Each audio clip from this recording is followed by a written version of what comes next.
Alors, c'est le monsieur qui passe avant la dame. Donc, Laure Pellissier, qui est chirurgien viscéral à Paris, qui a déjà écrit un livre sur Ambroise Paré, que je vous recommande. Et il a écrit un livre également sur William Harvey, dont il a déposé un exemplaire à l'Académie. Comment William Harvey élucida le mystère du fonctionnement du cœur. Merci, Édouard. Madame la Présidente, Monsieur le Vice-président et Madame la Secrétaire perpétuelle. William Harvey a élucidé le mystère du fonctionnement du cœur au début du XVIIe siècle. Et pour apprécier pleinement son travail, il faut le situer dans son temps. Il est né le 1er avril 1578. C'est à peu près, ça correspond à peu près à la mort d'Ambroise Paré. Folkestone, c'est un petit port qui est en face de Calais, en gros. Sa famille est une vieille famille, on voit leur blason. Son père était pepperer, c'est-à-dire un marchand d'épices. En fait, c'est importateur. Et qui dit importateur dit exportateur. C'est une famille aisée. C'est Élisabeth Ier qui règne. Le royaume est puissant, les navires sillonnent les mers, mais les petits paysans sont chassés de leurs terres par le système dit des enclosures, comme disait mon professeur d'histoire. Et donc, il y a une criminalité importante et en retour, la justice des Tudors est terrible. On coupe la main, le nez, les oreilles, on pend tous les jours, on écartèle, on éviscère, on fait même les trois en même temps, là, comme ici. Et le privilège des nobles, c'est d'avoir la tête tranchée comme Marie Stuart, qui était la cousine de la reine. En même temps, il faut insister sur le fait que les esprits sont encore moyenâgeux. La sorcellerie tient une part importante et on brûle des dizaines de sorciers et surtout de sorcières. Et c'est dans cet état d'esprit-là que William Harvey va introduire en quelque sorte la méthode expérimentale. À l'âge de 15 ans, il entre à Cambridge, dans le collège Conville and Caius qui existe encore, on le voit ici, et il en sort à 19 ans diplômé. Il part à Padoue, parce que Padoue, c'est la grande université de l'époque, c'est Harvard. Elle jouit d'une certaine autonomie parce qu'elle est sous la protection de la République de Venise. On voit ici le lion de Saint-Marc. Et il y a des gens célèbres qui ont exercé à Padoue, Copernic, Galilée, et en anatomie, Vézal, Fallope, Colombo. Et c'est Galilée qui exerce à ce moment-là. On voit sa chaire à gauche. Le maître d'anatomie à cette époque, c'est Fabrici d'Acquapendente, qui a découvert l'existence. Il pratique la dissection publique dans ce magnifique amphithéâtre. Donc, on dit qu'il l'a financé de ses propres deniers. Il a découvert les valvules dans les veines, mais il n'a pas compris leur fonction. En 1603, Harvey est de retour à Londres. La ville est dévastée par une terrible épidémie de peste. Élisabeth est mourante et c'est Jacques Ier Stuart, donc le fils de Marie Stuart, qui avait été décapité, qui lui succède. Harvey s'installe en ville, sa notoriété croît assez rapidement. En 1609, il est nommé chef de service au St. Bartholomew's Hospital, qui est juste en dehors des murs. On voit les murs ici et l'hôpital là, qui est situé en face de Smithfield. C'est une sorte de terrain vague où ont lieu les foires les festivités et les exécutions publiques. Très vite, il est introduit au Palais Royal. En 1618, il devient médecin extraordinaire du roi. Et en 1625, lorsque le roi meurt, c'est son fils Charles qui lui succède et qui nomme assez rapidement Harvey médecin ordinaire. Médecin ordinaire, c'est plus que médecin extraordinaire, il est logé au palais.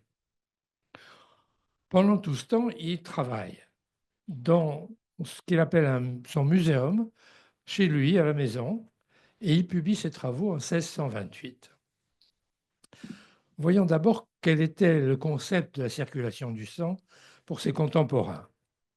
Il y a deux sangs, un sang noir qui circule dans les veines, qui est fabriqué par le foie à partir des aliments et dont la fonction est une fonction de nutrition. Donc, il va partout, dans tous les organes, pour les nourrir, et il faut donc qu'il circule aussi à contre-courant dans les veines. Et puis le sang rouge, dont on dit qu'il transporte l'esprit vital, qui circule dans les artères, et il y a une confusion un peu, on dit qu'il est pneumatisé, on ne sait pas très bien comment. Le grand mérite d'Harvey, c'est d'avoir travaillé sur des petits animaux à sang froid, parce que leur cœur va plus lentement, parce qu'il a une conformation plus simple, il ne comporte qu'un ventricule et une ou deux oreillettes selon les espèces, donc l'observation est plus facile. Alors il observe le cœur ayant ouvert l'animal et il constate qu'il y a effectivement deux temps. Un temps pendant lequel le cœur prend une forme plus allongée, plus étroite, et alors il blanchit, et un temps où il reprend une forme plus large et moins longue, et où il reprend sa couleur rouge. Si il prélève un petit cœur et il le tient entre ses deux doigts, le cœur continue à battre un moment, et il constate que lors du premier temps, le cœur durcit, et lors du deuxième temps, il redevient plus souple. Ayant répété plusieurs fois toutes ces observations, il conclut que le cœur se contracte comme un muscle. Et donc, le cœur est un muscle et non pas, comme on le pensait, une dilatation des artères. Il montre ensuite que le cœur chasse le sang dans les artères, parce qu'on pense que les artères aspirent le sang. Il sectionne la pointe du cœur et il observe que le sang gicle par l'orifice au moment où le cœur se contracte. Et s'il fait une petite piqûre dans l'artère efférente, il constate également que le sang gicle au moment où le cœur se contracte. Donc il en conclut que les artères n'aspirent pas le sang comme un soufflet aspire l'air, comme on le pense, mais elles se gonflent comme lorsqu'on souffle dans un gant, les doigts se rigidifient. Cette image, on la trouve partout. On peut être étonné que les gens n'aient jamais pensé, alors qu'ils pratiquaient quotidiennement la ponction, qu'ils n'aient jamais pensé à ce phénomène de circulation. Il montre ensuite que la contraction des oreillettes précède seuls les ventricules. Il travaille sur l'animal mourant parce que le cœur ralentit, le ventricule cesse de battre avant les oreillettes, et en posant le doigt sur le ventricule alors qu'il ne bat plus, il perçoit un mouvement. Alors, s'il sectionne la pointe du cœur, il constate qu'à ce moment-là, le sang jaillit. Donc, c'est l'oreillette qui a chassé le sang dans le ventricule. Il va montrer aussi qu'il y a un seul sang, puisqu'on disait qu'il y a deux sangs. Il cannule une grosse artère et une grosse veine sur un gros animal cette fois-ci, et il recueille le sang dans 2 récipients différents. Et il montre qu'il n'y a pas de différence dans le contenu des 2 récipients. Donc il y a un seul sang. Puis il va, par un simple raisonnement, expliquer qu'il faut bien qu'il y ait un circuit du sang. En multipliant le volume de sang pulsé par le cœur à chaque contraction, par le nombre de pulsations par jour, il est évident que la quantité de sang mise en œuvre est considérable. Et s'il ne décrivait pas un circuit, les extrémités finiraient par éclater. Donc il faut bien qu'il y ait un circuit. Alors, comment peut se faire ce circuit? On ignore évidemment l'existence des vaisseaux capillaires. Le microscope n'a pas encore été inventé.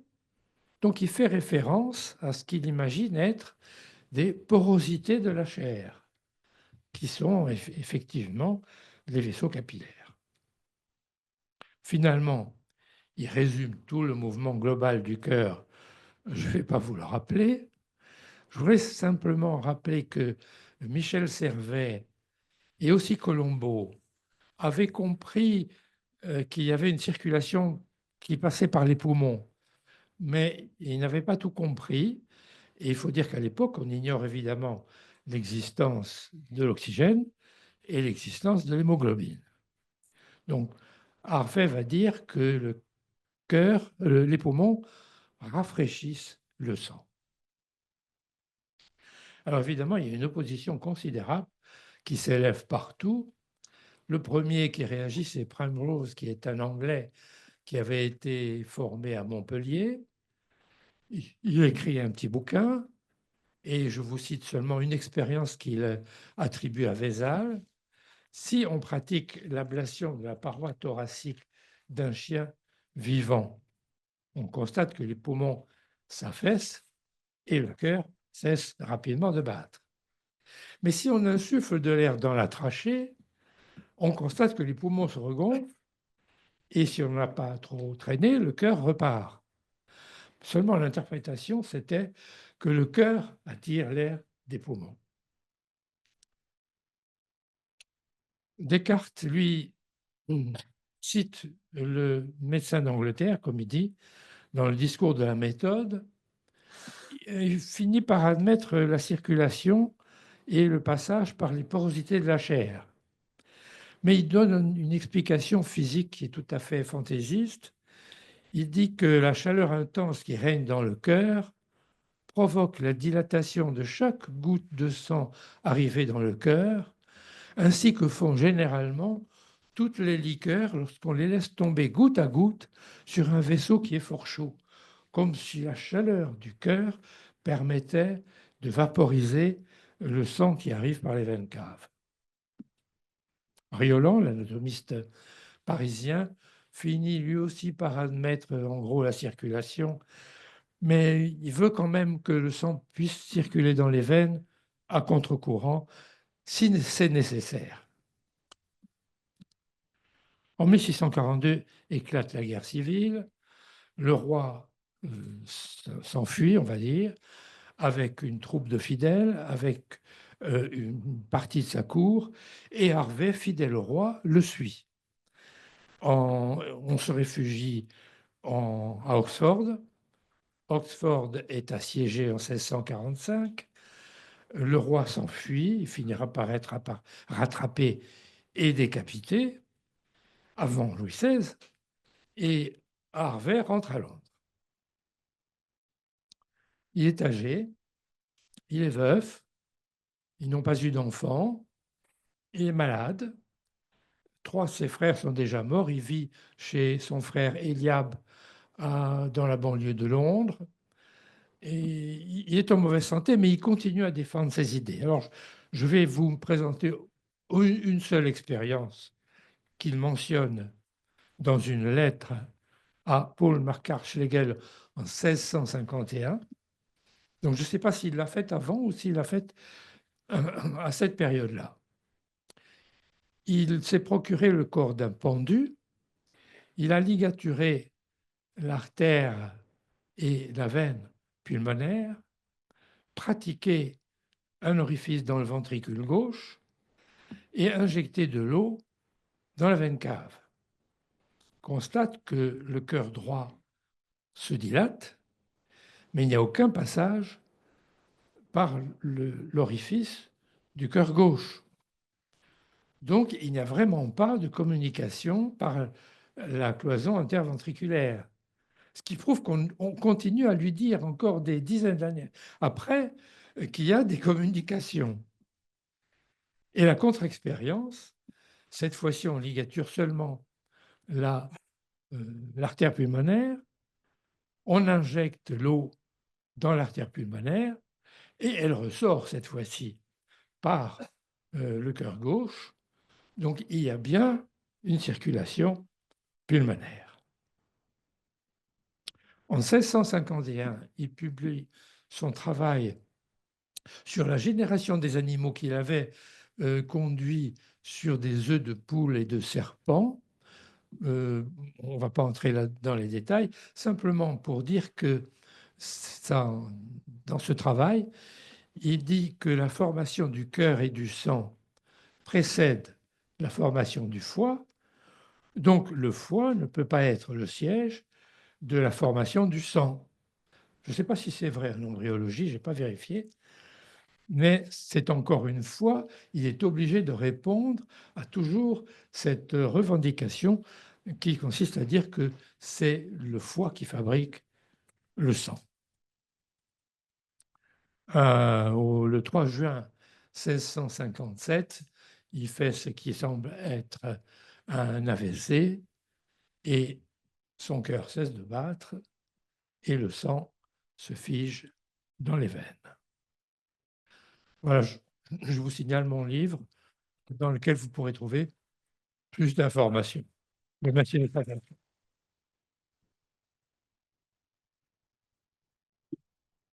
Merci beaucoup. Est-ce que vous avez des questions, des remarques? Alors, je te remercie d'avoir pointé Harvey, parce que avec Vézal, ce sont les deux premiers qui ont permis à la médecine de changer de paradigme. Avant, il n'y en avait que pour Galien et Aristote, ce que Molière a très bien résumé dans Le médecin malgré lui. On analysait les textes, etc. Et puis Vézal, d'ailleurs à Padoue.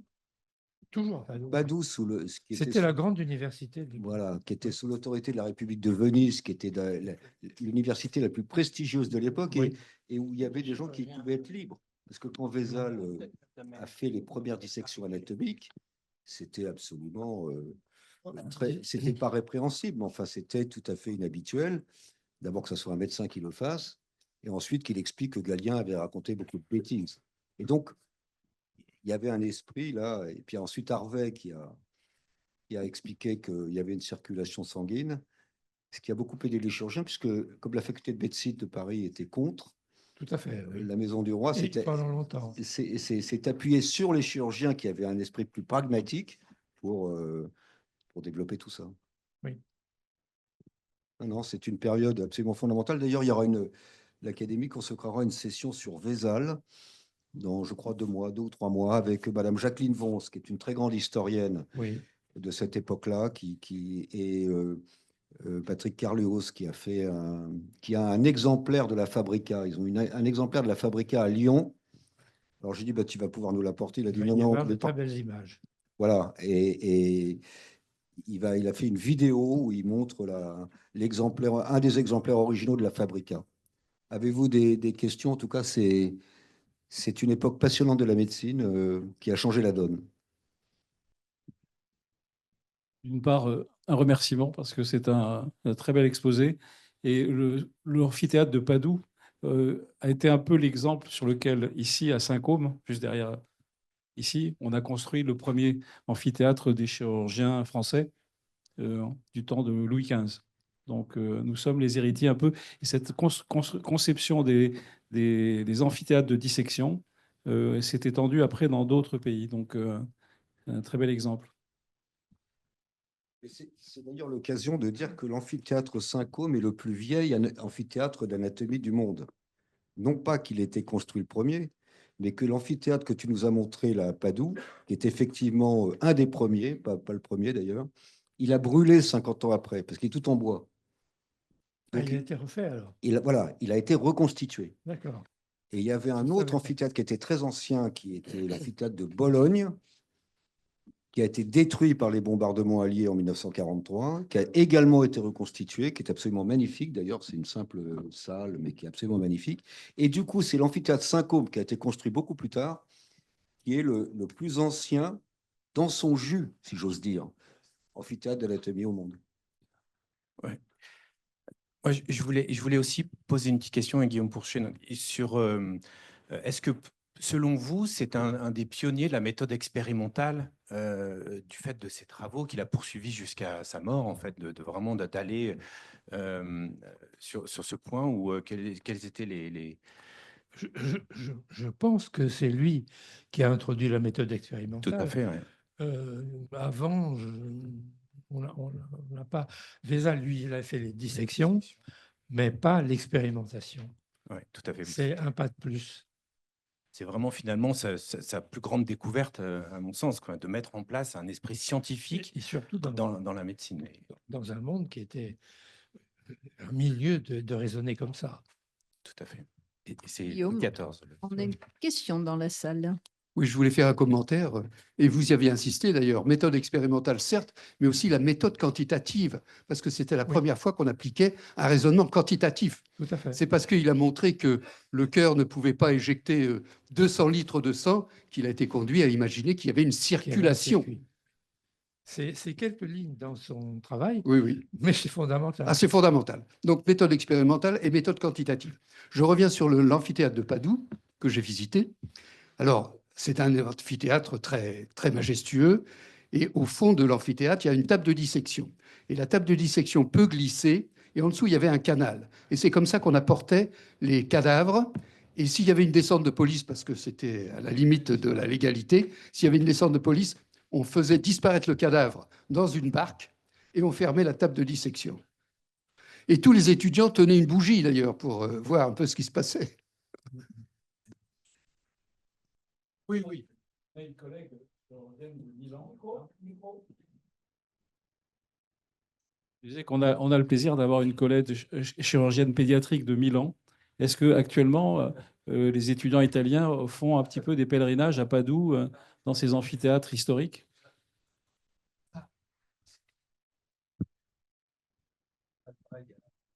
Merci, monsieur. Non, je pense qu'il y a une dispute qui date depuis des années entre l'amphithéâtre de Bologne, qui dit que bon, c'est le premier en Italie, et l'amphithéâtre de Padoue. Mais en fait, il y a un troisième, que peut-être vous ne savez pas, c'est l'amphithéâtre anatomique à Pavie, que c'est une ville universitaire, là où Carcano Leone.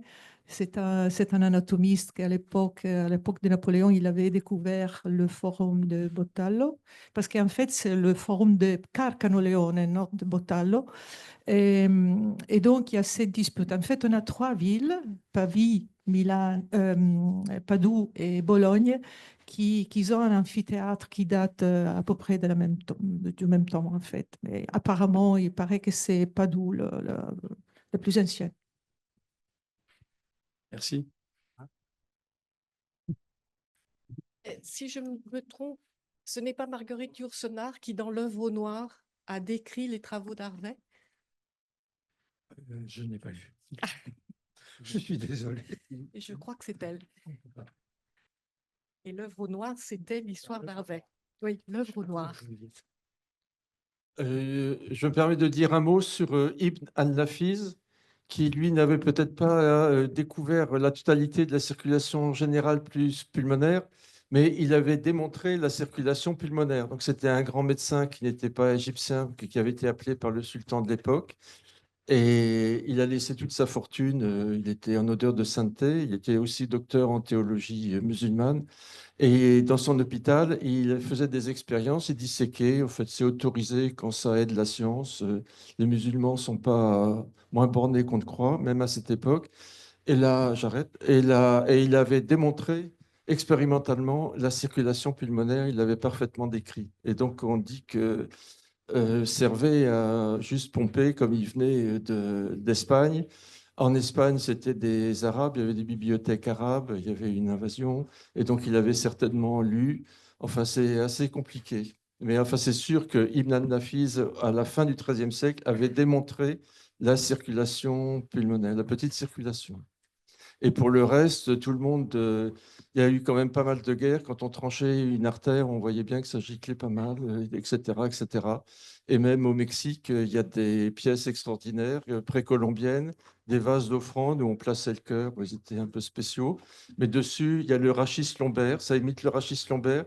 Et il y a toutes les artères latérales qui partent de l'aorte. Enfin, c'est bizarre. Vous avez des connaissances anatomiques étaient plus étendues qu'on ne pense un peu partout.